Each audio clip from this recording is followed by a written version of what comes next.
So we're just gonna go through the presentation of my life, I guess. I love it.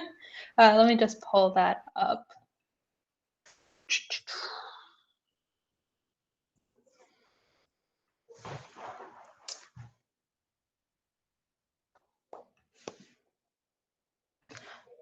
All right. So, like Ellen was saying, my name is Cate, and I am an instructional designer, but I am not actually an instructional designer by training. So I feel like I may be kind of in the same situation that a lot of you are finding yourself in right now. I actually started as a biochemist. I went to the University of Illinois for biochemistry. My first bout in research was related to looking at how surface tension impacts metastasis of tumors and how essentially tumor metastasis occurs in the body. So really biophysical based, looking at how cells are interacting with one another. And I got really hooked into it. I really loved kind of this exploration of what was happening in your body. And so I kind of pursued that a little bit longer. I went into protein engineering at Eli Lilly. So I essentially took on the role of Dr. Frankenstein, in that a lot of the work that I did was kind of putting together these really high affinity human analog proteins to try and help prevent type 2 diabetes and help treat type 2 diabetes. And so I was kind of sucked into this world of sciences, like what I was doing, like the exploration, like the modeling, like the semi-tactile nature of it, if you can consider it tactile. Ultimately decided, hey, this is amazing. Why not try going into a doctoral program for this, since this seems like the logical next step. And so I actually went into a PhD program at the U back in 2010. And it was in this PhD program that I discovered two things. The first being that I absolutely love teaching, and the second being that I absolutely hate research. So yeah, I don't know if anybody else has kind of had that discovery yet. But something that kind of popped up, and I know a lot of you are going through this right now in the MFA program. I'm calling out Kyle shamelessly because he's been working with me on course development. But a lot of you have probably gone through, I don't know, the cycle of being a TA or taking on a course or taking on some amount of teaching responsibility within the MFA program itself. And the same thing happens in, the doctoral sciences. I was invited to teach a junior level lab course that absolutely fell in love with everything related to teaching. I love the mentorship. I love kind of being that facilitator. I love kind of that hands-on working with somebody to help them grow towards this goal that they had in mind. And I actually, from that, went into a Preparing Future Faculty course, I think was the actual title of it, which seems really similar to the course, Ellen, that you've put together for the students here, where the whole purpose was to get you prepared to become a faculty member. And I should have known at the time, but it took me a little bit longer to discover this, when I designed a course for middle school sciences, that maybe high school or maybe college teaching wasn't really where I wanted to be in. But ultimately, I decided the PhD just wasn't the right route for me. Mastered out of the program, decided to go into education. And this is kind of where the bias, if I have any bias, comes into the advice I give for instructional design. This decision to go into an education program, a degree training program on how to be a teacher, how to think like a teacher, how to design like an educator, is something that has been incredibly valuable for my entire career as it's kind of unfolded. And so when I switched into education, I went into a master's program at Northwestern University. It was a 1.5-year program designed specifically for kind of the degree changer, the person who wasn't educated by training, but kind of fell into the role. So it was kind of perfect fit for what I was looking for. I learned how to teach everything from elementary up to high school. And what I loved about that, and what kind of keeps on coming up time and time again in my career, is the instruction that I got on what it means to actually learn, what it means to design for different audiences, for unique audiences, for what it means to differentiate instruction, what it means to scaffold instruction, what it means to actually teach within a classroom. Because honestly, when it comes to the subject matter, I have the science down. I know how to talk about science, but what was really lacking, what was really filled in, was kind of that how do you teach it to a large population, not just people who may ultimately go into the sciences, which isn't always the case in 5th grade. So I started teaching. My first jump in teaching was actually on a naval base. I don't know that I would recommend it, but I taught 5th and 6th grade sciences on a naval base, and it was a really fundamentally eye-opening experience. It was, I love working with kind of the younger population. I actually am probably one of the weird people who really enjoys working with middle school age children.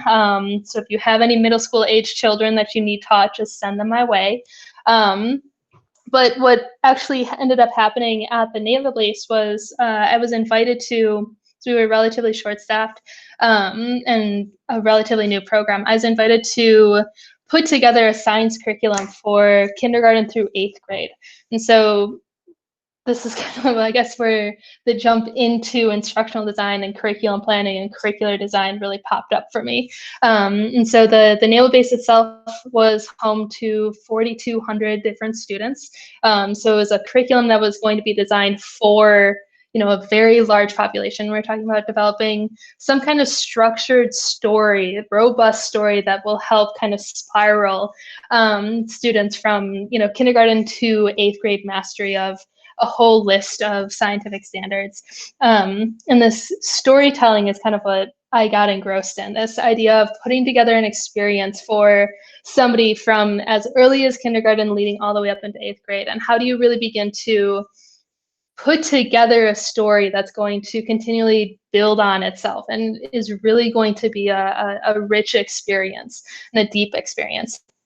So with this, I was kind of in this weird position when I left the naval base of my wife and I moved out of state. So we moved from Illinois, which is where we were at the time, up to New York. And I had this big thing presented to me of, do I want to be recertified to teach in New York State, or do I want to kind of begin to pursue curriculum design more holistically? And so I took the path of actually going into instructional design. So this is my first step into more of that corporate or commercial industrial or instructional design world itself. And so when we moved to upstate New York, I was hired by a gaming company that was looking for, very oddly enough, a scientist who was also a teacher to help design a curriculum to go along with an augmented reality smartphone microscope called the PlayScope. So this was a collaboration with Stanford Department of Bioengineering, where we were essentially developing this product for use in kindergarten through high school with the ultimate intention of scaling it up for use in higher education as well, where you essentially had a very interactive smartphone-based microscope experience where either you could take this mobile phone and attach it to a microscope that you just happen to have lying around, or there's also this 3D printed kit that you could kind of build in tandem with the smartphone app to get the interactivity. And what was really interesting about this first project was I really began thinking not just about the story that goes into the curriculum, the lessons, the activities, but how a product needs to be designed in order to really help promote learning. And that, I think, is the biggest takeaway that I got from working in game design itself. Because I went on to work with Yale on a sexual risk reduction game for adolescents, Nickelodeon, Disney Junior, PBS Kids, a whole range of different interactions that were designed for web and mobile and different gaming systems. And a lot of what came up was, how do you design a system that's not only going to be engaging for a student, but is also going to help promote learning in a way that's meaningful? How do you begin to take all of these theories and ideas that you learned in teaching and translate it into a functional product that actually results in learning at the end of the day? Which is why I say, the game company itself really taught me more about how to begin designing experiences and designing learning experiences that feel very robust. So while I had kind of this entertainment background and or working on entertainment-based games and also more serious educational research grant-funded games, one thing, if you do think that this is a good route for you that you'd like to explore, to know about grant funding is that the gaming industry can be relatively volatile. So funding can go up and down really quickly, which means it's not always the easiest to break into. And so a lot of the grants that we had for some of the projects we were working with different universities actually ended up not coming through. And so the company itself, kind of downsized and shrunk in on itself like companies do. And that's where I finally moved into Sienna College, which is the first place where I really jumped into instructional design for higher education. And so by this point, I have the pedagogy, the educational background, the teaching experience from the Naval Base and from Northwestern. I have this product development background, this I don't know what you'd call it, platform design, this user experience background that I got from working in the gaming industry. And so Sienna, this higher education, was really the first time where I got to combine the two in a really interesting way. So at Sienna, they're kind of going through the same, or when I was hired at Sienna, they were going through the same thing that MCAD's going through right now, where they used to be a Blackboard-based institution, and they decided to make the switch over to Canvas. And for anybody who has used Blackboard, you know that it looks absolutely nothing like Canvas, and it works absolutely nothing like Canvas does. And it is kind of this nightmare of systems, of like this old iteration of like a web database that's being translated into a very interactive, user-focused web system itself. And so a lot of my challenge with Sienna was, you have this brand new product where you have a lot of teachers who are very interested in using it to its fullest potential to really engage students. You have teachers who are really interested in using it as like a vehicle for indirectly teaching a lot of concepts. And you have a lot of teachers who are subject matter experts, but didn't necessarily go to school for education. And so you have people who are looking for advice on, are my assessments robust? Is the way that I'm teaching this appropriate? Is my pacing okay? How do I handle time management? What do I do if I want to teach this way versus another way? So my favorite example that I show with this, just to kind of like show the scale of what is possible, I guess, with instructional design and in higher education. This is one of my favorite examples that I worked on. It was a graduate level MBA course that was strategic brand management, and the focus was each week there was a new brand or a new industry that they kind of took a deep dive into.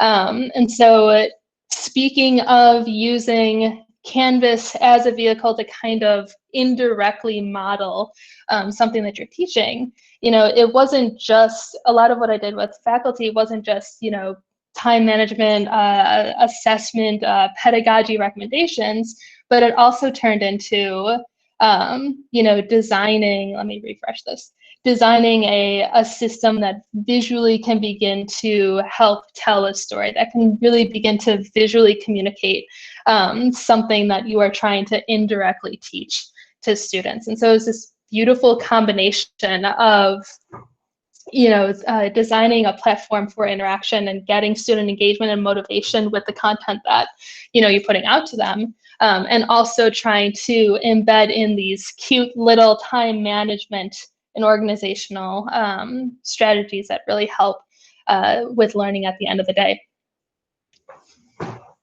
And so with, if instructional design in the game industry taught me how to actually begin designing for an interface, I think that beginning to work in higher education brought up this question of, how do you begin to accommodate your audience that you're working for? Because you have this new dual audience that you're creating for. You have a student who's going to have different expectations and different needs compared to an instructor who's going to have different expectations and different needs of how to put a course together, how to present a course, how to begin teaching itself. Now I'm currently obviously working at MCAD, and I was hired back in June, so I don't really have a ton of experience to pull from because it's only been a couple of months. But what's interesting about this is, so far, working at MCAD, comparing it to Sienna College, which is a very business-oriented liberal arts institution versus coming into an art and design school, the priorities of what your job is changes. So a lot of my work isn't necessarily built on designing a really robust interface or designing a unique system for students to interact with, because a lot of the faculty that I work with here have the ability to put together a cool course. Like, they have a strong design vision, they have a good style, they have a preference for visually communicating the information that they have. And so it's kind of switched more into talking about pedagogy, talking about how you actually teach, talking about how you can begin to get students engaged with the interface, how you can begin to, I guess I would argue that the only real like UI UX aspect of the job that I do is talking about how you can utilize an LMS to its fullest potential with faculty themselves to really begin to engage students and understand what the physical student experience with the tool might be. And I bring this up because it brings me to that final takeaway that I have for this. And again, my inherent bias is I've had kind of this winding career in instructional design, and I feel like I've been able to wind around successfully in different industries because I've had that background in education to help guide me. Having the ability to fall back on learning theories that I picked up, or tips for teaching, or just kind of the workshopping that you get in educational programs on, do these lessons make sense, does my student work make sense, etc., has really kind of helped me adapt better to different environments. And I think that my genuine recommendation is, if instructional design is something that you're interested in going into in the future, thinking maybe a little bit about how you would ultimately want to use that information, what you would ultimately want to do in a professional setting. If you're going into something really commercial, so instructional design for US Bank, for example, a lot of what you're doing is literally just building skills, right? You're teaching people how to do something. It is a forward design, it is a training type exercise. So you don't necessarily need an educational background to be successful in something like that. And a lot of commercial positions honestly just want to see a really robust portfolio of cool things that you put together, as opposed to, do you know Addie and Sam and all these other design ideologies that you can do a quick Google search about and learn right before the interview. But if you're really kind of interested in instructional design in higher education, or in even the gaming industry, I do kind of recommend looking into education training programs, taking some courses to learn about how students learn about how you can teach students, and kind of the tools that come along with that. That's about it. I feel like I just... No, that was great, Cate. Yeah. I wonder if people want to ask any questions, if this brought up any ideas for people. And if not, I have a question, Cate, about, you brought up, you mentioned creating a narrative or creating a story many times, and I'm wondering where along your long and winding journey did you pick up that was important for instructional design, that idea of a story? That actually came from teaching, as odd as that might be. And I don't know if it's something that's kind of inherent in the way that I like to teach, but it came from working with kind of that 5th and 6th grade population, that needing to have a better explanation of why and where this came from, which is where that was inherently started. It was solidified, I'd say, when I started really getting into curriculum design, because a lot of are you familiar with like state standards and educational standards, and that? I'm sure MCAD has standards you have to follow. If you go into any high school, middle school, elementary school, there are going to be a set amount of standards that you need to meet in order to say, yes, I have taught the children what I need to teach the children. I think, knowing that the standards for the sciences are called the Next Generation Science Standards, very clever, the NGSS.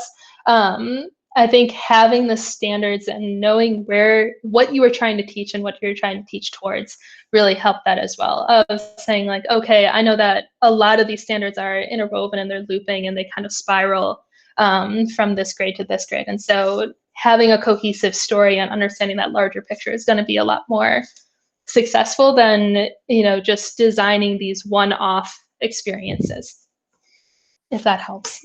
No, that's great. I was just thinking about, that's a really powerful concept. And I think perhaps we could tie that into when we were looking back at scaffolding and thinking about that, and how that in and of itself is almost like storytelling. So just a thought. How about anybody else? Questions? I don't want to be taking over the conversation.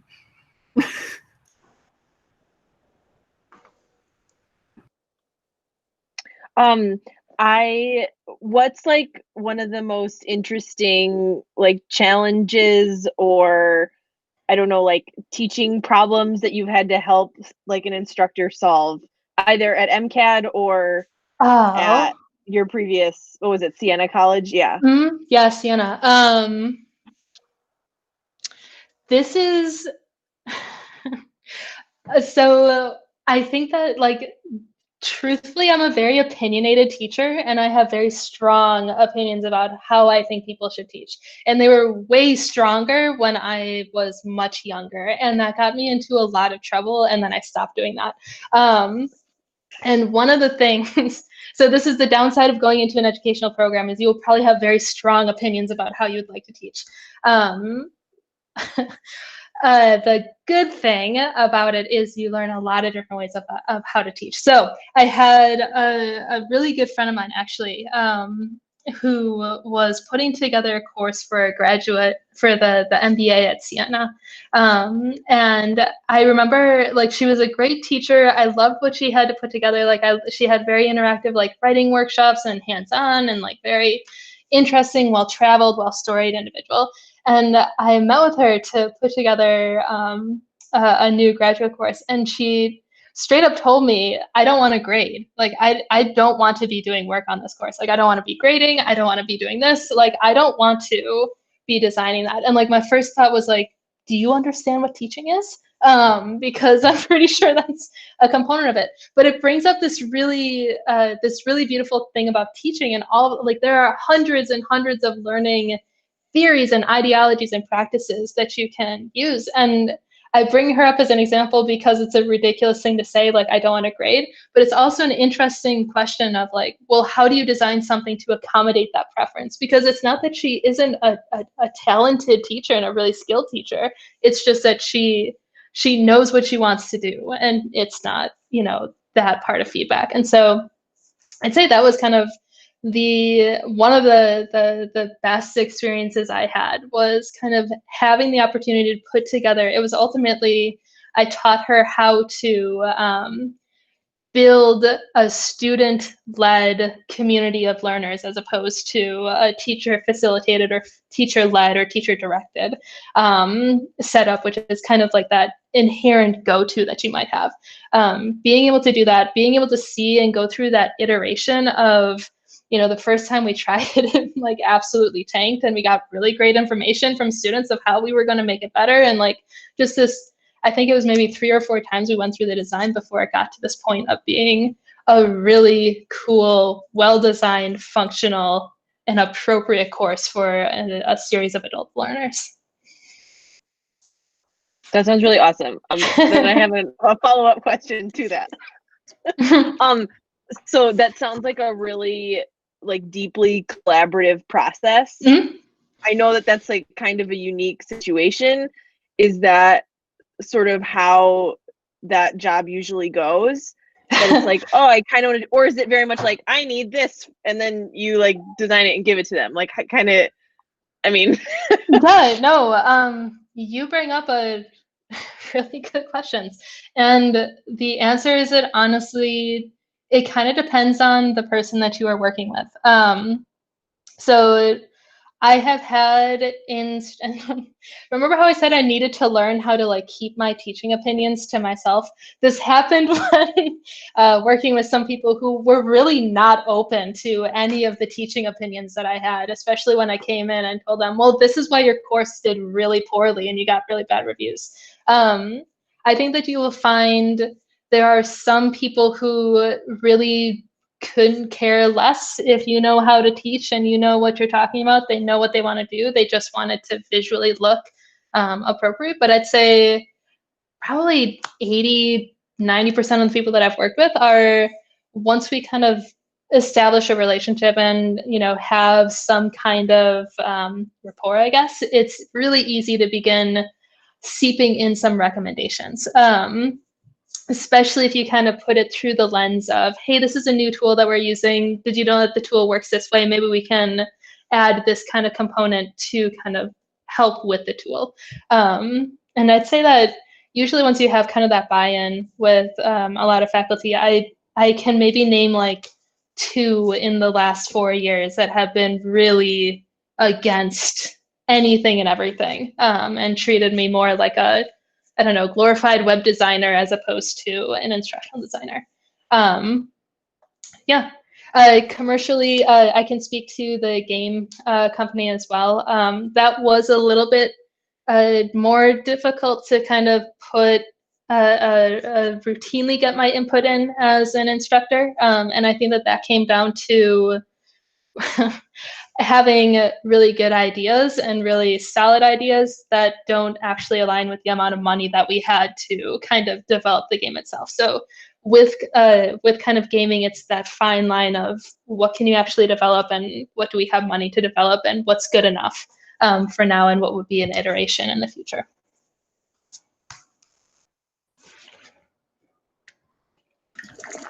Great questions, Elena. I wonder if anybody else has any questions. Hi, I was just wondering how your work might have changed since March. It changed significantly. Probably because there was a global pandemic and we had to teach online now. I think that honestly, so I was in a little bit of an odd situation. If you do go into, I don't know, the average caseload that you'll get in instructional design in higher ed to begin with is maybe about like 8 to 10 courses per term. Excuse me. I was at about 20 or so courses per term just because the institution that I was working for just like rolled out a few graduate degree programs and I was the only one working. So I was used to like kind of this like large caseload, like rapid output, etc. Spring started and I had about 15 courses that I was designing. April came along and I had about 200 courses that I had to design. And so it was obviously a change in workflow and a change in dynamic. But it kind of, I don't know, it was kind of a can I say it was a great moment that I'm really happy that it happened?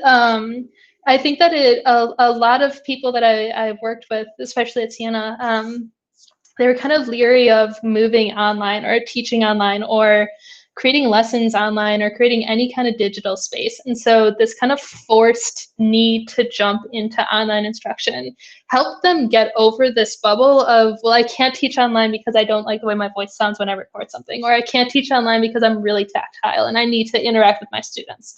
And when that kind of initial fear is taken away, I think a lot of instructors became very receptive to, oh my God, this tool is amazing. How can I make it even better? How can I kind of streamline the design? How can I, whatever they might want.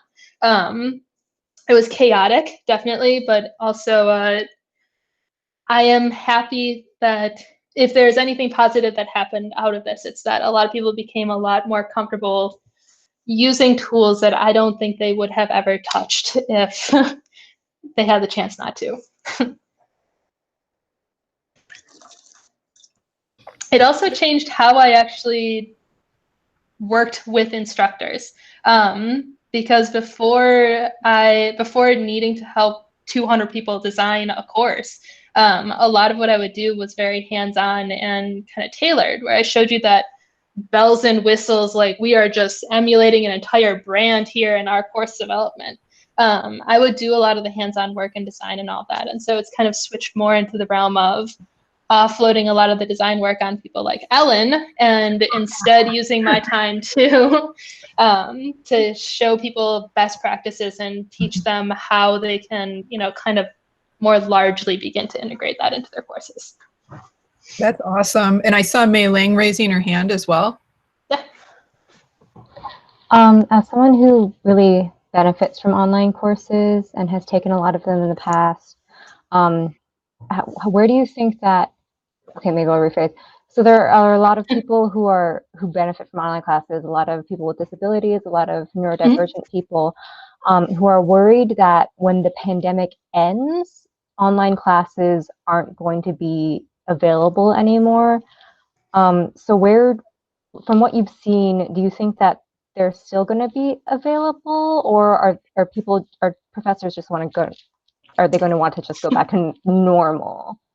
So I tend to be a little bit optimistic about it, because, like, for example, I'm working with a faculty member at MCAD who's really interested right now in kind of bringing a podcast tour-based course that they have into this augmented reality, virtual reality realm, where they can put together these tour experiences that don't necessarily require you to be fully able-bodied in Minneapolis, able to walk into these different galleries. And so they're creating these, they're, thinking about and planning how they can design these larger virtual inclusive spaces for a lot of different people who come into the course. And I say that I'm optimistic about this because I don't know, practically from like the institution side of things, when you see and when students see what is available, to have that just kind of taken away immediately, it kind of like puts up a red flag. Like if I were a student, and I don't know if I'm just very vocal, or maybe I feel like I'm more vocal than I was when I was 18 years old. But if I had an awesome online experience and then my professor just went back to like putting random poorly named like documents in some folder that I had to access, I would be really like angry. Like I would probably contact them. I'd probably complain. I'd probably want the experience back. And so I feel like students aren't going to allow it to happen. And because students won't allow it to happen, I don't think professors are going to fall back. The other side of things is I think that like when instructors kind of get over that hurdle of, oh, this is too much time, or this is really, I don't have the skill set for this. This is an absurd thing to say, and I realize it is absurd, but like, I don't know that it's really too much of a leap to create an augmented reality experience once you've learned how to make a demo video with some call outs. Like it's kind of like it's just another tool. So I am very optimistic, especially with a lot of the staff, a lot of the faculty that I work with at MCAD. A lot of them are very interested in kind of, now that they've used this virtual space, how can we make it more robust, more inclusive, a better digital community so everybody feels comfortable, welcome, and seen? That's a good question. Anybody else? I have one more question for you, Cate, about in a very concrete way, if somebody needed your help I realize we've got folks who are not at MCAD too, but I just want to also, like, if you're able to answer this with the mindset that other instructional designers at other institutions might also be able to do what you do, what is a good thing for a GTA or an instructor to ask an instructional designer for help with? Oh, that is a really good question.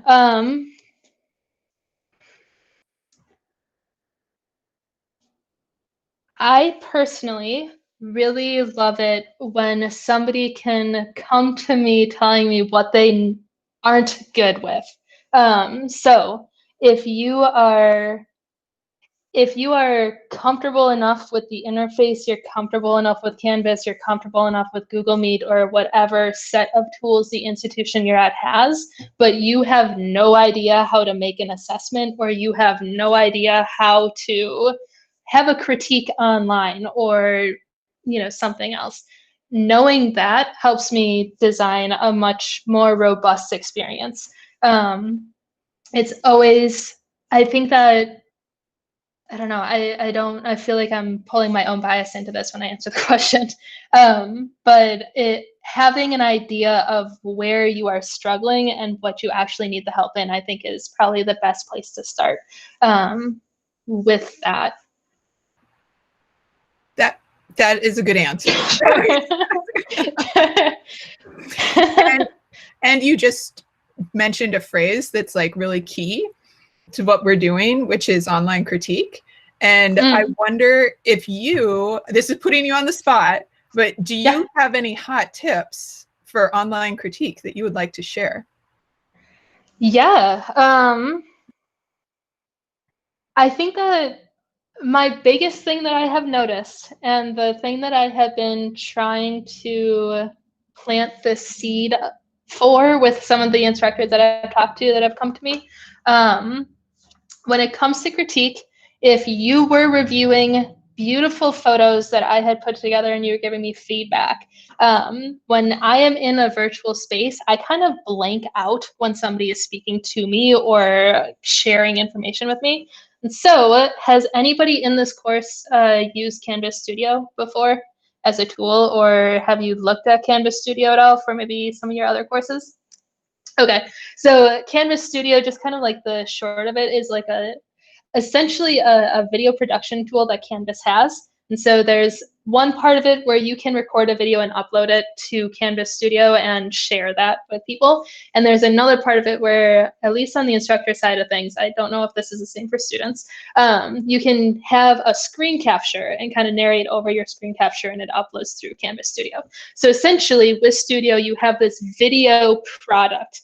And what is awesome with this video product is if you are sharing your work with somebody, they can go in at different timestamps of that work and leave comments on what it is that you've put together. So imagine if you have a rough cut of a video that you've put together and you're sharing that with your peers for some kind of feedback, critique, and review, they can go directly to a minute and a half in the video and say, hey, your timing is really off here, or hey, like the color seems a little bit weird, or the camera angle should change. And that, at least, I like a lot, and maybe it works better with multimedia or digital media. I like it a lot because it feels like I have a more accurate record of what to change when I go back to it. Because Ellen might tell me that I need to update the lighting of something, but I promise I won't remember like a couple of days from now where exactly I needed to change the lighting. So it just seems communication-wise, that would be kind of where I go to. There are other things like, play around with Google Jamboard, play around with kind of, co-collaborating, building spaces, be active and have conversations in discussion forums. If you there are hundreds of tools that I feel like we could talk about to go into it. But I think my biggest hot tip right now is Canvas Studio, and just kind of being purposeful and direct with the commentary that you're giving your peers. Conscious that they might not be visiting it for maybe a week and a half. Nice. Awesome. Oh, good. Elena's got one. I have one more question. Because you started talking about like the specific tools of like Canvas, but we have talked about earlier in the semester about like ownership of information when working on different learning management systems. And I just wondered if you had any thoughts about that, or any like, as an instructor, like this is how you can kind of I don't know how you should sort of gather your own info that could transfer easily to other systems or something like that. I don't know if you have any thoughts about how to work between systems during going between institutions, or any of that kind of stuff. Yeah, those are all really great questions. I can tell you, I don't know what the policy is at MCAD, but I know, Ellen, you will be able to answer this. At Sienna College, what was really nice, and you'll find this at some institutions, faculty own everything that they create. So if they create like a learning module or a course, it is any material that they design themselves, they own. The counter of that is if I am teaching a course and I use this textbook to supplement my course, I don't own the textbook. So I can't, take and reuse and, distribute items from the publishing company without the appropriate permission for that. So definitely when you're at institutions, I think that's a good question to ask of who actually owns the content that I'm creating, because it'll give you a better understanding of what kind of work goes into it. When it comes to actual content creation and transferring content from one place to another place or reusing it, I actually had a lot of instructors who had their own personal YouTube accounts that they uploaded any demo videos to or lesson videos to. When it comes to designing kind of the learning content itself, it gets a little bit tricky because something that you design in Blackboard isn't going to transfer into Canvas looking the same, and it won't work in Moodle, and it won't look the same in DTL, and it won't work the same in whatever up-and-coming LMS is still out there. I honestly am a big, I don't know if this is extra work or not, I'm a big fan of kind of doing anything like that I'm planning either on Google Docs or some kind of like cloud-based planning system. Because honestly, when it comes to the physical web design side of things, you can always kind of copy and paste the content that you have into the body of a learning management system that your school is using. So any videos you create, I'd say to YouTube, that way you have access to it. Do not put it on like your MCAD YouTube. If you lose access to your MCAD account, you lose. This happened to me. I lost over like 500 videos when I left Siena. They were all like tutorial videos, so it wasn't like in like customized ones, but just put them on your personal account, I guess. And then, I don't know, planning, work, assignment prompts, anything like that. Honestly, if you just have kind of a growing Google Doc, it's easier to copy and paste than anything else. Does that help at all? Okay, cool. Good questions. Anyone else? Last call, last opportunity to take all of Kate's knowledge. Ooh, Mei-Ling. Oh yeah. Well done. Excellent slide formatting. Thank you. Anyone? Okay. I won't belabor this, but Cate, thanks so much. This has been really fantastic. Let's all give Cate a round of applause. Yes. Amazing. Well, Cate, we're going to keep moving on with our class tonight, and we thank you greatly. So yeah, absolutely. Thank you again for inviting me. I'll talk to you guys later. Sounds good. Thank you. Thanks. Thank you. All right. I'm going to stop our recording. Stop recording.